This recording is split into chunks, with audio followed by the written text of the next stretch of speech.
favor may say aye. The Om Birla, a member of this House, be chosen as the Speaker of this House.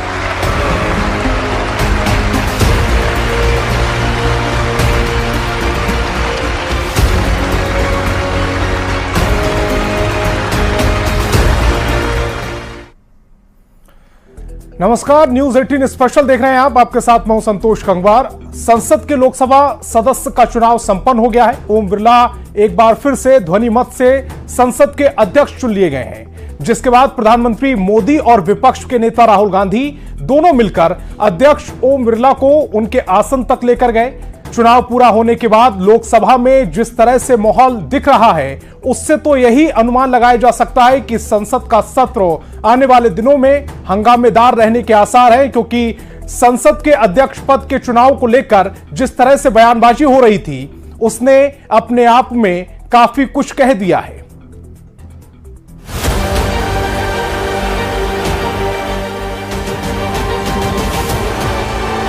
प्रधानमंत्री नरेंद्र मोदी की अगुवाई में तीसरी बार NDA की सरकार का गठन हुआ।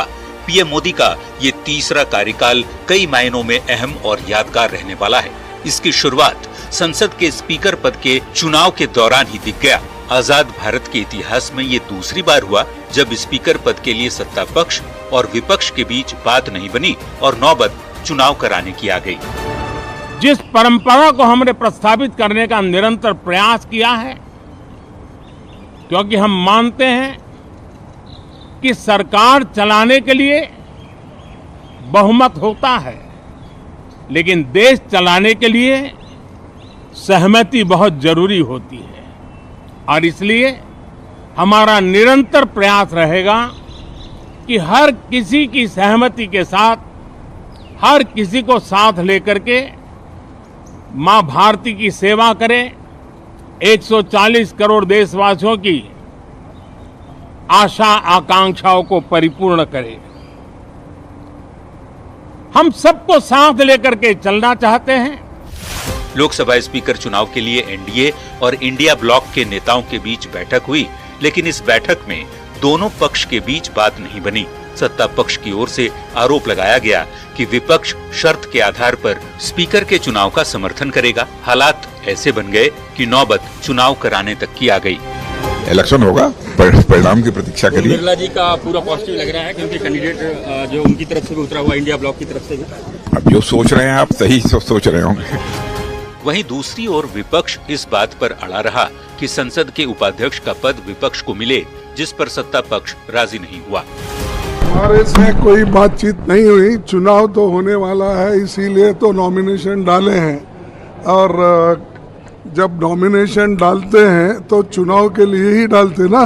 कुछ रात को कुछ बातचीत सर, कुछ आइस ब्रेकिंग कह रहे हैं कि शायद आपको डिप्टी स्पीकर का पोस्ट पे अभी भी आप लोग अड़े हुए हैं सर। नहीं, अब तो बातचीत ही नहीं तो सवाल उठता नहीं। तमाम आरोप प्रत्यारोप और सियासी बयानबाजी के बीच संसद के अध्यक्ष पद के लिए चुनाव हुआ, जिसमें बीजेपी ने ओम बिरला के नाम का प्रस्ताव रखा, जबकि विपक्ष की ओर से केरल से सांसद के सुरेश को उम्मीदवार बनाया गया। बुधवार को नए संसद में एक नया इतिहास भी लिख दिया गया, जब संसद में ध्वनि मत से हुए चुनाव में ओम बिरला को अध्यक्ष पद के लिए चुन लिया गया।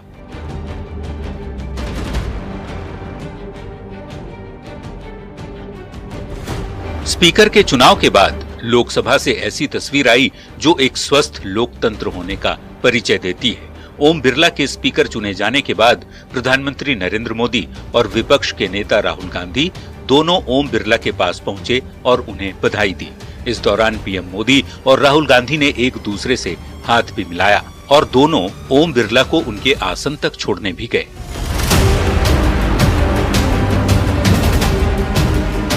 वैसे इस दौरान विपक्ष में बयानबाजी का दौर लगातार जारी रहा। राहुल गांधी ने अपने भाषण में एक तरफ जहां विपक्ष को भारत की आवाज बताया, तो दूसरी तरफ इशारों ही इशारों में जो बातें कही, उससे इतना तय है कि आने वाले वक्त में संसद का सत्र हंगामेदार रह सकता है। Confident that you will allow us to represent our voice, allow us to speak, allow us to represent the voice of the people of India. Speaker, sir, the question is not how efficiently the House is run. The question is, how much of India's voice is being allowed to be heard in this House? So the idea, Speaker Sir, so the idea that you can run the House efficiently by silencing the voice of the opposition is a non-democratic idea. संसद सत्र के पहले ही दिन से जिस तरह से सरकार और विपक्ष के बीच मजाकिया अंदाज में ही सही बयानबाजी होती रही, उससे ऐसा लग रहा है कि संसद के अंदर आने वाले समय में टकराव जोरदार हो सकता है। और ये अखिलेश यादव के उस बयान से नजर आता है जो उन्होंने ओम बिरला को स्पीकर चुने जाने पर बधाई देने के बाद अपने भाषण में कही। आप लोकतांत्रिक न्याय के मुख्य न्यायाधीश की तरह बैठे हैं।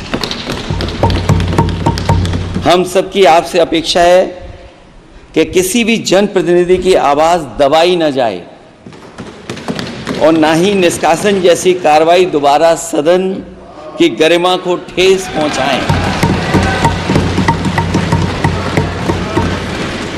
आपका अंकुश विपक्ष पे तो रहता ही है, लेकिन आपका अंकुश सत्ता पक्ष पे भी रहे।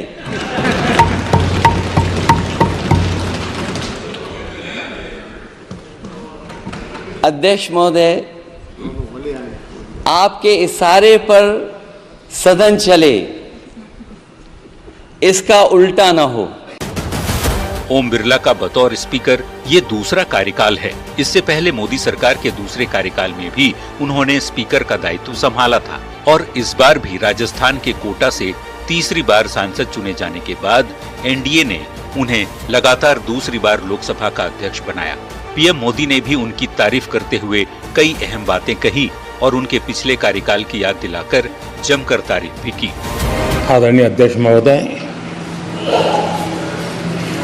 ये सदन का सौभाग्य है कि आप दूसरी बार इस आसन पर विराजमान हो रहे हैं। आपको और इस पूरे सदन को मेरी तरफ से मैं बहुत बहुत बधाई देता हूं कि ज्यादातर स्पीकर या तो उसके बाद चुनाव नहीं लड़े हैं या तो जीत करके नहीं आए हैं।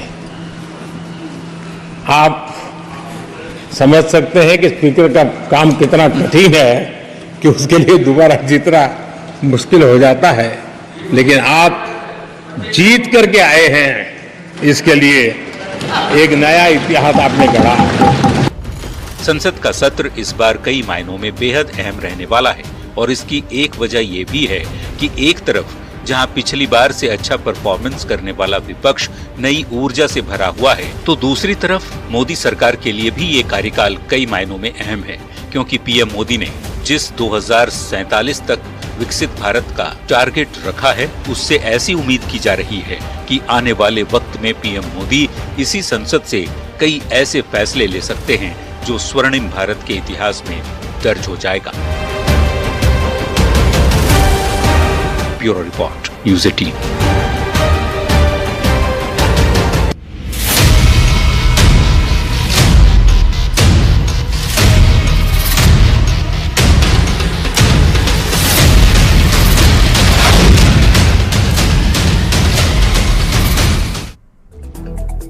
मुख्यमंत्री चंपाई सोरेन के मंत्रिमंडल में नया मंत्री कौन होगा, इसका खाका लगभग तैयार हो चुका है। 2 मंत्रियों के नाम पर चर्चा चल रही है, इसी पर हमारी ये रिपोर्ट देखिए।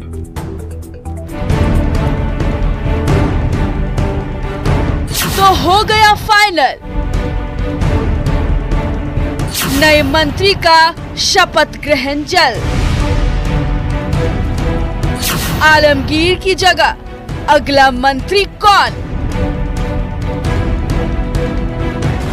इस विधायक की बदल सकती है किस्मत। इरफान अंसारी और बैजनाथ राम को मिलेगा मौका। झारखंड की राजनीति में अब सबकी नजर इस बात पर है कि चंपाई सरकार में आलमगीर आलम की जगह कांग्रेस कोटे से कौन मंत्री बनेगा और कब तक चंपाई मंत्रिमंडल को नए मंत्री मिलेंगे। उससे आप लोग बहुत जल्दी हो जाएगा, नजदीक में है। क्या इस हफ्ते में इसके बहुत नजदीक है। बहुत जल्द हम ये कह सकते हैं कि मंत्री पद का शपथ ग्रहण जो है राज्य में होगा। सूत्रों के मुताबिक 28 जून को 2 मंत्रियों का शपथ ग्रहण हो सकता है। अल्पसंख्यक कोटे से इरफान अंसारी और एससी कोटे से बैजनाथ राम के नाम पर चर्चा चल रही है। तो कीर्तिमान विभाग में स्थापित कर दूंगा, मैं कहना चाहता हूँ आपको। अगर ऐसा हुआ, अगर पार्टी ने जवाबदेही दिया तो पार्टी, हम कहेंगे कि कार्यकर्ताओं के साथ साथ जनता खुश हो जाएगा, युवा खुश हो जाएगा हमारा, और भाजपा का नामो निशान हम मिटा देंगे यहाँ से। झारखंड में नए मंत्री पद के शपथ पर बीजेपी ने तंज कसते हुए कहा, सरकार सिर्फ आश्वासन पर टिकी हुई है। हम लंबे समय से मांग कर रहे हैं कि सरकार में एक भी शेड्यूल कैटेगरी का, शेड्यूल कास्ट का कोई मंत्री नहीं है। आपको शेड्यूल कास्ट से भी मंत्री देना चाहिए। इरफान अंसारी कौन है, चलिए जानते हैं। जामताड़ा से कांग्रेस विधायक हैं। पहली बार 2014 में जीते थे चुनाव, फिर 2019 में भी चुनाव जीते। झारखंड में मुस्लिम समाज का बड़ा चेहरा है। कांग्रेस के कद्दावर नेता हैं। पेशे से डॉक्टर हैं इरफान अंसारी। कैसे शिक्षक से राजनीति के शीर्ष तक पहुंचे बैजनाथ राम, चलिए ये जानते हैं। 2000 में बैजनाथ राम ने राजनीति में कदम रखा। पहली बार जेडीयू के टिकट से चुनाव लड़ा।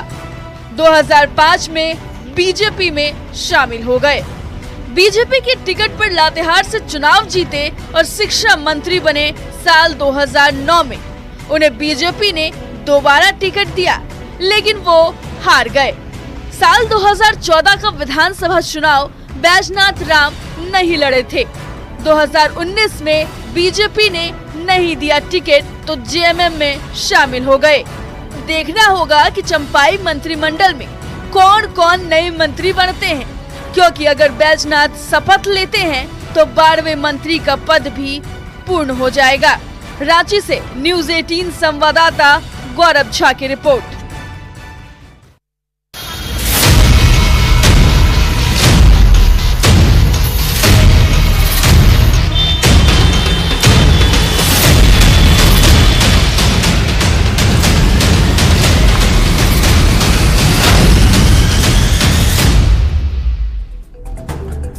मानसून ने बिहार में अभी सही से दस्तक भी नहीं दी है, लेकिन शुरुआती बारिश ने ही कई जिलों में जल जमाव जैसी हालत पैदा कर दी है, जिसने बारिश को लेकर प्रशासन के दावों पर सवाल खड़े कर दिए हैं। साथ ही ये बारिश लोगों के लिए आफत बन गई है, चाहे अस्पताल हो या फिर मोहल्ला। मानसून की पहली ही बारिश से हर तरफ पानी ही पानी नजर आ रहा है।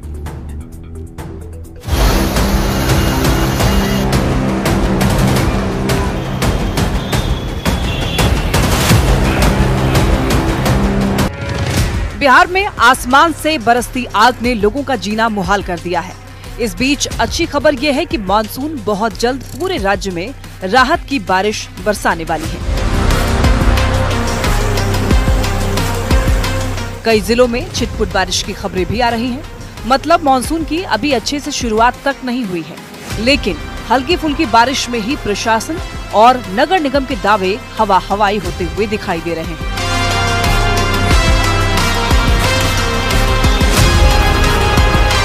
पहले ये तस्वीर देखिए।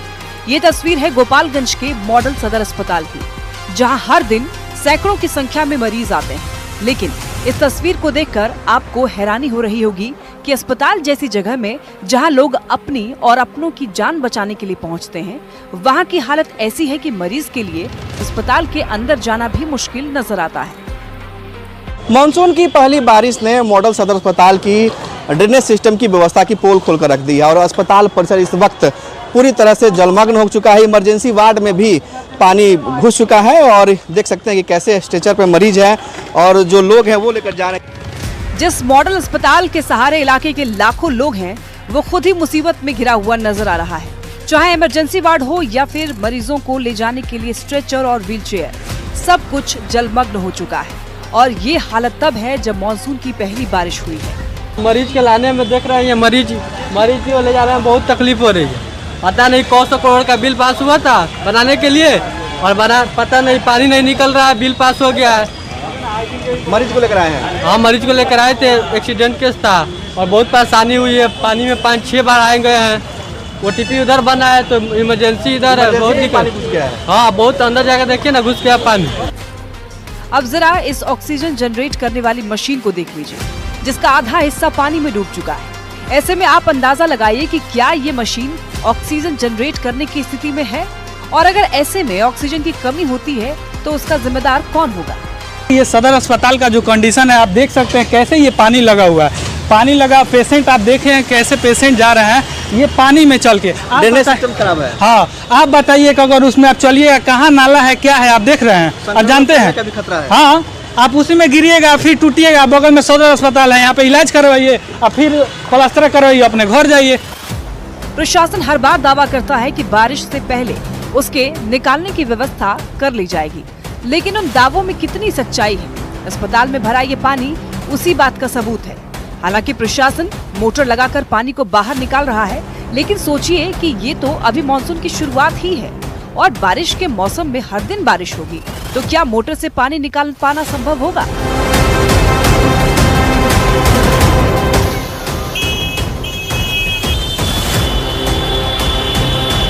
अस्पताल के बाद अब जरा गोपालगंज शहर के रिहायशी इलाकों का भी हाल देख लीजिए, जहां हल्की बारिश में ही 2 से 2.5 फुट पर पानी जमा हो गया है।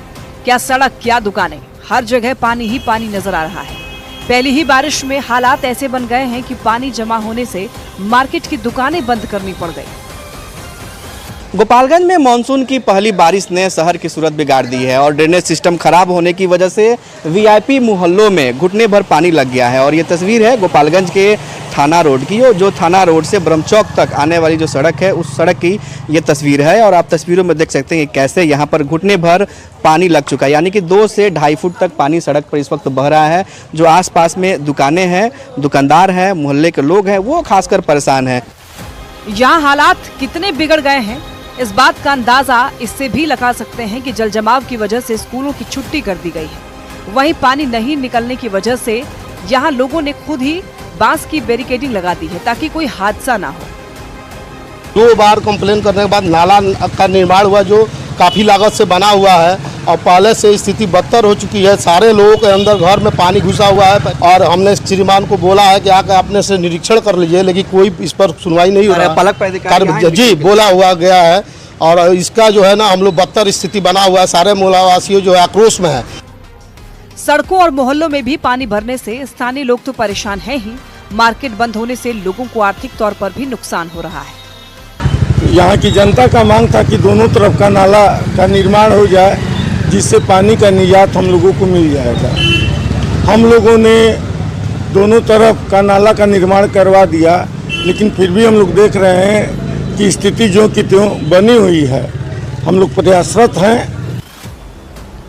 अब जरा गोपालगंज से लगा हुआ इलाका वाल्मीकि नगर की ये तस्वीर देखिए, जहां बारिश शुरू होते ही पहाड़ों से एक तरफ भूस्खलन जारी है और बारिश का पानी सड़क के रास्ते इस तरह से तराई वाले इलाके में जा रहा है, मानो ये सड़क नहीं बल्कि यहाँ नदी बह रही है, जिससे इस सड़क से गुजरने वाली गाड़ियां रोक दी गई है। इस तरह के भूस्खलन और सड़कों पर तेज बहाव से पानी गुजरने से स्थानीय लोग और पर्यटकों को भी काफी खतरा हो सकता है। इसके बाद अब जरा अररिया की इस तस्वीर को भी देख लीजिए, जहां आश्रम मोहल्ला रोड पहले ही बारिश में जलमग्न हो गया, जिससे एक तरफ जहां स्थानीय लोगों को काफी दिक्कत हो रही है, तो दूसरी तरफ इस रोड से गुजरने वाली गाड़ियां, चाहे मोटरसाइकिल हो या फिर कार या फिर रिक्शा ही क्यों ना हो, सबको परेशानी हो रही है। अररिया में लगातार मूसलाधार बारिश के बाद जो है अररिया शहर में नारकीय स्थिति बनी हुई है। तस्वीर दरअसल अररिया के पौष इलाके आश्रम मोहल्ले की है, जहां पर भीषण जल जमाव की समस्या से लोग परेशान हैं और तस्वीर में साफ तौर पर देख सकते हैं किस तरीके से यहां पर जल जमाव की वजह से जो बाइक सवार हैं, जो रिक्शा चालक हैं और जो यहाँ के शहरवासी हैं वो काफ़ी परेशान हैं। और अररिया नगर परिषद द्वारा जो है बिल्कुल यहाँ पर तैयारी नहीं नजर आ रही है और अररिया नगर परिषद जल जमाव को लेकर कितना तैयार है वो तस्वीर को देखकर समझा जा सकता है। अररिया नगर परिषद करोड़ों रुपए लगाकर नाले का निर्माण तो करवा दिया है, लेकिन जिस तरह से हल्की बारिश में पूरी सड़क जलमग्न हो गई है, ऐसे में सवाल तो उठेगा कि उस करोड़ों रुपए से बनाए गए नाले का क्या फायदा, जिससे मोहल्ले का पानी तक बाहर न निकल सके। जलमग्न के इतना ज्यादा परेशानी है कि अभी गाड़ी लेके टपने में हमको काफी दिक्कत का सामना करना पड़ा। देखिए यहाँ तक पानी आ गया था, थोड़ा सा अगर कहीं गड्ढा रहता बीच में तो हम गाड़ी लेके गिर भी सकते थे। अब जरा अनुमान लगाइए कि ये स्थिति तब है जब बारिश अभी पूरी तरीके से शुरू भी नहीं हुई है। कई जिलों में तो लोग गर्मी से परेशान हैं। ऐसे में एक तरफ जहां इस बारिश से लोगों को गर्मी से तो राहत मिल गई, लेकिन सड़कों, अस्पतालों और मोहल्लों में पानी जमने से मुसीबत भी बढ़ गई है। ऐसे में नगर निगम के अधिकारियों के उन दावों पर बहुत सारे सवाल उठते हैं, जिसमें वो हर बार बारिश का पानी निकलने के लिए व्यवस्था करने का दावा करते हैं, लेकिन अफसोस कि हर बार पहली ही बारिश में वो दावे पानी में ही बह जाते हैं। गोपालगंज से गोविंद कुमार, अररिया से सतीश कुमार के साथ ब्यूरो रिपोर्ट, न्यूज 18। तो न्यूज 18 स्पेशल में फिलहाल इतना ही। आप देखते रहिए न्यूज 18 बिहार झारखंड।